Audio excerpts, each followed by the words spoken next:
Kemudian ya antum jangan sampai kalau ada yang berbeda pendapat dengan kita jangan paksakan. Yang penting sampaikan darinya ini darinya. Kalau mereka terima, alhamdulillah. Kalau mereka nggak mau tahu dengan hal tersebut, maka antum jangan sampai mencaci maki mereka dan yang lain.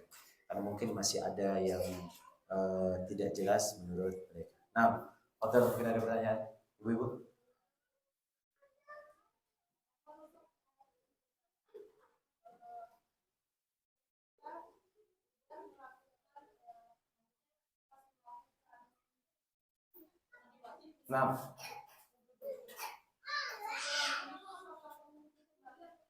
Nah, jemaah, ini pertanyaan.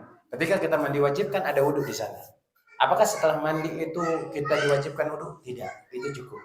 Bahkan dalam hadis Nabi SAW dibawakan oleh Aisyah radhiyallahu taala, beliau Rasulullah pernah mandi junub nggak ada wudhu jemaah. Sebelumnya nggak ada wudhunya. Beliau langsung guyur tubuhnya ke kanan, kemudian ke kiri, diguyur semuanya. Kemudian setelahnya pun beliau nggak wudhu. Kemudian beliau berangkat ke masjid dan sholat. Apa? Para ulama mengambil pendapat di sini bahwasanya mandi junub itu, mandi wajib itu sudah mewakili mengangkat hadas kecil dan boleh dia tidak berwudu. Itu dia. Apalagi kalau yang sudah wudu sebelumnya. Maka ini lebih bagus lagi sesuai dengan tuntunan Nabi SAW. Kita katakan tidak perlu wudu lagi karena itu sudah cukup. Allahu ta'ala a'lam bishawab.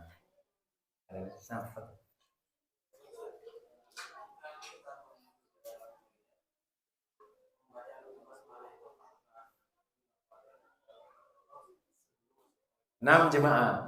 Ketika wudhu di dalam toilet, kan dalam toilet itu dibolehkan wudhu nggak jemaah?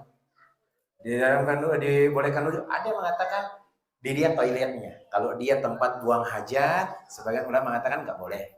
Kalau dia tempat mandi saja itu boleh. Ada kulihalin Nabi SAW berwudhu di tempat beliau mandi junub. Beliau mandi junub. Maka beliau berwudhu di sana. Bagaimana dengan baca bismillah?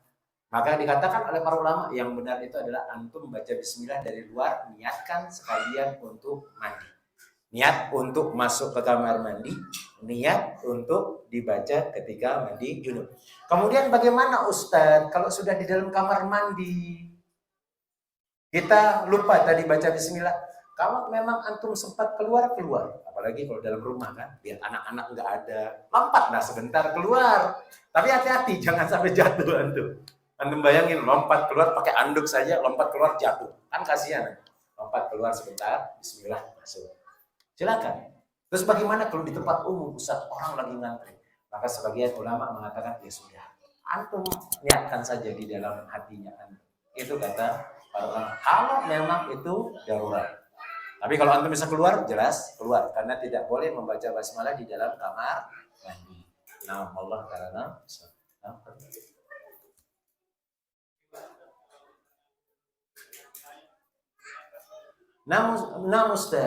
bagaimana berwudu dengan gayung? Apakah sebenarnya iya? Sekarang permasalahan nanti disebutkan oleh imam kita, Imam Syafi'i, orang itu dibolehkan berwudu kalau dia lebih dari 2 kulah, kata beliau. Kemudian disebutkan nggak boleh berwudu dengan air istimal. Nah, air istimal itu apa sih maksudnya oleh beliau? Air istimal itu air yang sudah antum gunakan itu nggak boleh digunakan. Contohnya, antum kumur-kumur, masukin lagi ke tempat gayung tersebut. Kemudian antum cuci tangan antum. Ini yang nggak boleh. Adapun kalau dia pakai, kemudian netes ke sana, itu tidak jadi masalah. Kalau antum katakan, air yang netes ke dalam itu, kemudian akan batal wudhu antum, susah. Gitu aja, Mak.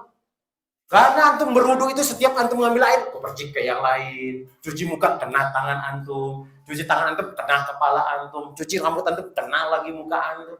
Nggak sah wudhu itu. Maka yang dimaksud oleh imam kita adalah bekas antum wudhu ini kumur-kumur masukin ke sana, itu antum pakai. Bekas tangan itu antum pakai, bukan yang kepercik. Nah, maka silakan berwudhu dengan gayung tersebut, bisa antum dituangkan atau yang lainnya. Nanti kita bahas tentang masalah 2 kulah itu kayak gimana sih. Ada yang mengatakan 2 kulah itu sebesar telaga kecil. Ada yang mengatakan ya selama dia tidak berubah 3 hal dari sifat air tersebut. Maksudnya tidak berubah warnanya, tidak berubah rasanya, dan tidak berubah baunya. Boleh jemaah. Karena Nabi SAW meminta wadu. Wadu itu bejana di sana, diminta oleh beliau. Karena nggak ada pancuran dulu jemaah, kayak bejana. Beliau pernah dituangkan air juga pernah. Ambil air kemudian dituangkan ke tangan Nabi SAW. Itu juga boleh. Allah Ta'ala selama dia tidak kena dengan najis dan yang lain. Nah, Allah Ta'ala Nah,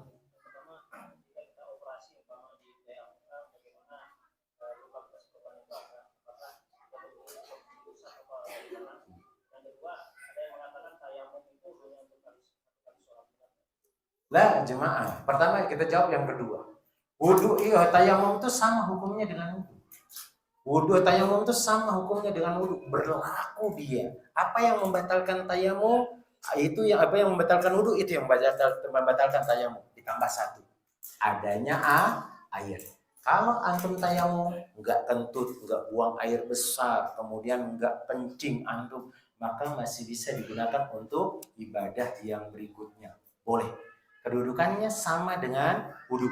Dan tayamum itu batal dengan semua yang membatalkan wudhu. Ditambah satu. Ingat ditambah satu. Apa? Adanya air. Adanya air. Atau bisa antum menggunakan air. Itu dia pembatalnya. Ditambah satu. Kemudian yang berikutnya tadi, bagaimana kalau orang nih mukanya operasi, kemudian dia musola atau pakai perban? Apakah harus kena dengan air misalnya, kemudian sekedar diusap? Sebagian ulama mengatakan diusap, sebagian mengatakan nggak usah, karena sudah gugur. Antum ketutupan, tapi sebagian yang mengatakan untuk kehati-hatian, ya diusap aja bagian mukanya yang perban. Tapi sebagian mengatakan ya nggak ada kewajiban. Nggak ada kewajiban. Kemudian sebagian ada mengatakan digabung antara air dan tayamum. Digabung dan antara yang lainnya pakai air, ketika muka itu cuma dengan tayamum. Tapi anak kurang ini seperti itu. Nah, kalau tayamum ya tayamum, kalau antum wudu ya wudu. Nah, seperti itu. Maka kalau memang susah untuk menggunakan air ya sudah tayamum aja, tepuk, kemudian usap. Kalau memang ada perban, ya jadikan syarat karena nggak bisa dibuka. Lagi operasi antum juga. Maka di sini disebutkan ad-daruratu tubihul mahdurat. Ketika darurat, sesuatu yang tidak boleh, sesuatu yang haram itu dibolehkan. Contoh kayak seperti antum sholat bawa najis. Kan bawa najis itu batal sholat kita, batal. Antum bawa najis misalnya pakaian antum pada najis atau antum bawa mungkin kencing kemudian antum masukin di saku. Nah, atau mungkin memang pakaian ini najis. Gak ada pakaian sama sekali. Antum nyari gak ada orang punya pakaian lah misalnya. Antum harus menggunakan itu sholat. Atau misalnya dalam penjara lah gitu, anggap dalam penjara. Pakaian antum najis bekas air kencing dan yang lainnya. Maka kalau antum sholat dalam keadaan telanjang daripada menggunakan pakaian yang najis, lebih bagus antum pakai baju yang najis. Karena sama-samanya kan membatalkan sholat ini. Pakaian telanjang membatalkan sholat. Kemudian pakai baju najis juga membatalkan sholat. Maka di sini kata para ulama, fa in tazahama adadul masoleh yuqaddamul a'la minal masoleh. Kalau ada kedua maslahat bertabrakan, antum dahulukan yang lebih tinggi. Wadidduhu tazahumul mafasidi yurtakabul adna minal mafasid. Tapi kalau ada dua mudarat, sekarang mudaratnya ini telanjang sholat sama sholat dengan menggunakan pakaian najis. Mana mudarat yang lebih sedikit? Menggunakan pakaian yang najis daripada antum telanjang. Kelihatan aurat antum dilihat sama orang lain, ya bahaya juga kan jemaah.